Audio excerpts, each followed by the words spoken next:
अब जो मंदबुद्धि भाई है वो कहेंगे फिर गुरुजी ने फोटो का क्यों इस्तेमाल किया, गुरुजी ने क्यों फिर अपनी फ़ोटो के ऊपर इस फोटो को लगाया, और क्यों गुरुजी ने हमारे को कहा कि ये कबीर भगवान है, ये कबीर भगवान है। क्या गुरुजी को नहीं पता था? भाई गुरुजी को पता था, सारी बातों का मालूम था गुरुजी को, इसलिए गुरुजी ने इस फोटो को भगवान बनाया। क्यों बनाया गुरुजी ने? 1994 से गुरुजी अनमोल ज्ञान प्रचार कर रहे हैं। और गुरुजी यदि उस समय अपने आप को कहें कि बच्चों मैं हूं कबीर परमात्मा, मैं हूं जो 650 साल पहले आया था, मैं हूं वो कबीर देव जिसका वेदों में जिक्र है, मैं हूं वो कबीर देव जो किसी तालाब में आता है, कमल के फूल पे आता है, कवारी गायों का दूध पीता है। पुण्यात्मा विचार करो, क्या गुरुजी को कोई कबीर जी के रूप में स्वीकार करता? कोई नहीं मानता। जितने भी नकली कबीर पंथी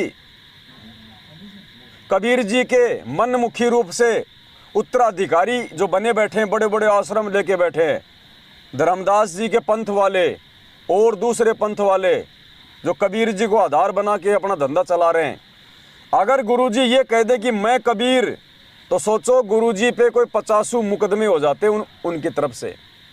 अब गुरुजी मुकदमों की तारीख झेलते या हमारे लिए बैठ के सत्संग करते? और कोई भी व्यक्ति उनके ज्ञान को स्वीकार नहीं करता। इसलिए पुण्यात्माओं परमात्मा ने अपने आप को छुपा के रखा और इस फोटो का सहारा लिया परमात्मा ने कि ये है परमात्मा। खुद कबीर होते हुए भी उन्होंने एक कागज की फोटो को कबीर भगवान के रूप में हमारे सामने पेश किया।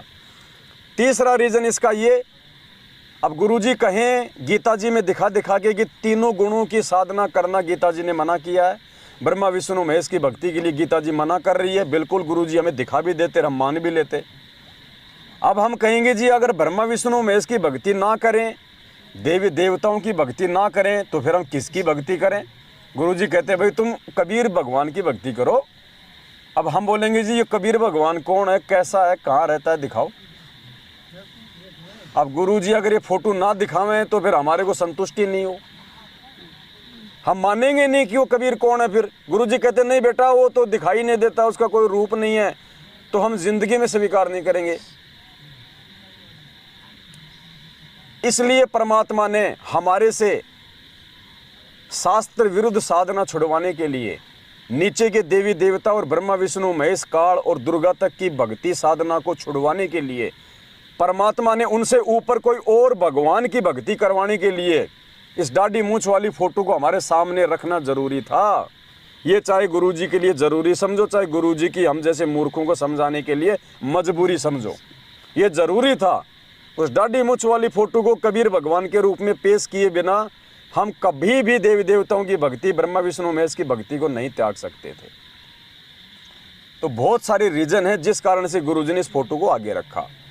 अब लोग कहेंगे भाई तुम तो गुरुजी को भगवान मान के 8 सितंबर को उनका प्रगट दिवस मना रहे हो। गुरुजी ने तो दाढ़ी मूंछ वाली फोटो का प्रगट दिवस मनाया है कि यो है कबीर, इसका मनाओ प्रगट दिवस। तो क्या गुरुजी बावड़े थे? बोल देते कई ऐसे सीधे कि गुरुजी को क्या पता नहीं था, तुम गुरुजी से ज़्यादा शाणे हो गए। गुरुजी तो खुद ही आश्रम में दाढ़ी मूंछ वाली फोटो का प्रगट दिवस मनाते थे। अगर गुरुजी खुद यदि कबीर भगवान है तो दूसरे को भगवान बता के उसका प्रगट दिवस क्यों मनाएंगे? तुम शाणे हो गए गुरुजी से। पुण्यात्माओं इसका एक सीधा सा जवाब यही है कि जब तक वो लाखों की मूर्ख संगत अपने गुरुजी को कबीर नहीं मानेगी तो गुरु तो किसी दूसरे को कबीर मान के प्रगट दिवस मनाएगा। अरे जिस दिन तुम अपने गुरुजी को कबीर भगवान के रूप में स्वीकार कर लो और उनका प्रगट दिवस मनाने लग जाओ, गुरुजी को क्या आवश्यकता है दाढ़ी मूंछ वाली फोटो को भगवान बता के उसका प्रगट दिवस मनाने की? तो ये रिहर्सल परमात्मा ने आप और हम सभी साथ संगत से जुड़े हुए भाई बहनों को निमित्त बना के शुरू करवा दी है। और पुण्यात्मा भी बिचली पीढ़ी है, आत्माओं को परमात्मा की प्यास है। थोड़े बहुत दिन ये काल के एजेंट सतलोक आश्रम मैनेजमेंट हरियाणा वाले हमारे भाई बहनों को मूर्ख बना सकते हैं, लंबे समय तक नहीं बना पाएंगे, क्योंकि सबके अंतःकरण में परमात्मा ने तत्व ज्ञान का बीज डाल रखा है। आज नहीं तो कल वो अंकुर बन के फूटेगा और आत्मा को अपने परमात्मा की प्यास है, परमात्मा की तड़प है, पहचान लेगी वो।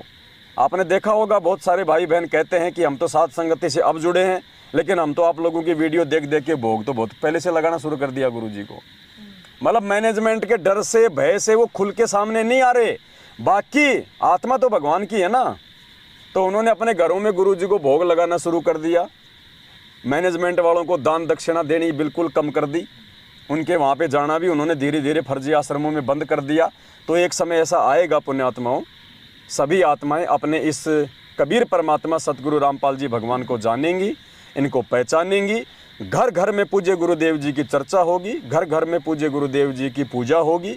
यही एकमात्र कबीर भगवान पूरी दुनिया में रहेगा। इन्हीं का ज्ञान रहेगा, लोग इन्हीं का ध्यान करेंगे। इन्हीं के नाम से, इन्हीं के ध्यान से, इन्हीं की भक्ति से, इन्हीं के आशीर्वाद से लोग सतलोक जाएंगे। उस कागज़ की फोटो से लोग सतलोक नहीं जाएंगे।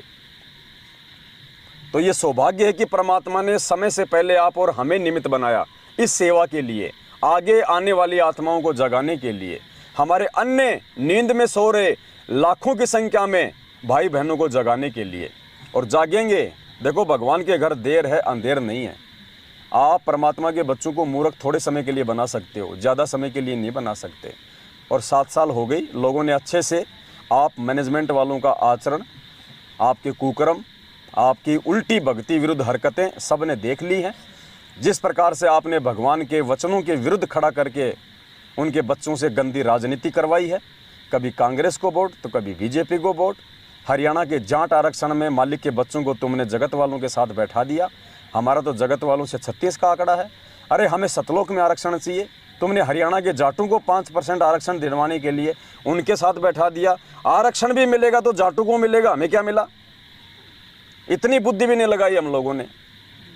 और मालिक कहते हैं क्यों जड़े बिरानी आग रहे, 2 दिन की गुजरान जगत में क्यों जड़े बिरानी आग रहे। बताओ, बिरानी आग में बैठा दिया बेचारे भक्तों को गुरु जी का नाम बता के। तो ये भोली आत्मा थी, इन्होंने विश्वास कर लिया कि गुरु जी का भाई कह रहा है, गुरु जी की बेटी कह रही है, हमारे इतने बड़े कोऑर्डिनेटर भाई साहब हैं, ये कह रहे हैं तो ये झूठ थोड़ी बोलेंगे।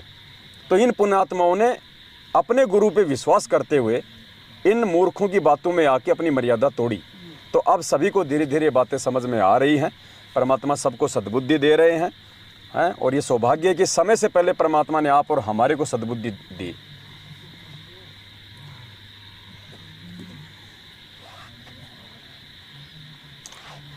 अब एक परमात्मा की महिमा का छोटा सा हम एक सभी भाई बहन मिलके एक शब्द गाएंगे। उसके बाद फिर आगे की साथ संगति कंटिन्यू रहेगी। अब देखो, आज की साथ संगति को रुकवाने के लिए काल भगवान ने कितना जोर लगाया। पहले तो भंडारे के बीच में बारिश कर दी भयंकर, तो परमात्मा ने भंडारा भी करवा दिया नीचे बैठा के। अब ऊपर साथ संगति के लिए बैठे तो लाइट को गुल कर दिया। तो कोई बात नहीं भैया, तू कुछ भी गुल कर दे, तू कुछ भी फुल कर दे, हम तो भगवान के आसरे हैं। और ये छोटी छोटी हमारी परीक्षा भी होती है। परमात्मा देखता है कि ये नालायक देखिए, क्योंकि मौसम ठंडा हो गया, बढ़िया हवा चल गई, मच्छर है नहीं, तो गुरुजी देख रहे हैं कि ये गधे भंडारा लेके अब सोएंगे या फिर ये मेरी महिमा गाएंगे। देखता है परमात्मा कि इनके अंदर ये यहाँ पे सोने के लिए आए हैं या फिर मेरी महिमा करने के लिए आए हैं। तो परमात्मा ही सद्बुद्धि देते हैं। परमात्मा ने हमें हिम्मत दे के बैठाया, नहीं हम तो खा पी के कब के आधे से तो लेट भी गए थे।